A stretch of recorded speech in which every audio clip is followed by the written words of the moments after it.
তুমি নামাজ পড়বে এজন্য, তুমি যে আমাকে ভুলে যাও নাই এটা বুঝাবার জন্য পড়বো নামাজ। সুবহানাল্লাহ বলেন।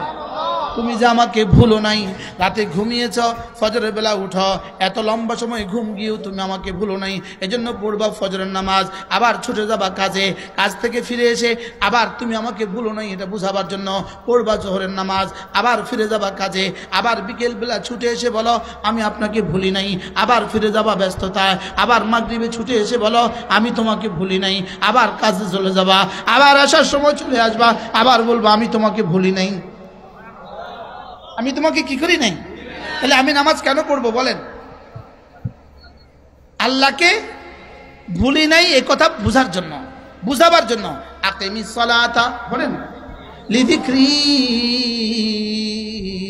এবার আমি বললাম আল্লাহ আমি যদি আপনাকে ভুলি নাই এটা বুঝাবার জন্য আমি যদি নামাজ পড়ি আপনি আমাকে কি দিবেন? তো আল্লাহ তাআলা বলেন ওয়ালা যিকরুল্লাহি আকবার।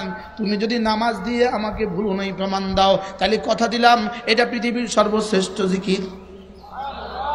উতলু মা উহিয়া ইলাইকা মিনাল কিতাব ওয়া আকিমিস সালাহ ইন্নাস সালাতা তানহা আনিল ফাহশাই ওয়াল মুনকার ওয়ালা যিকরুল্লাহি আকবার।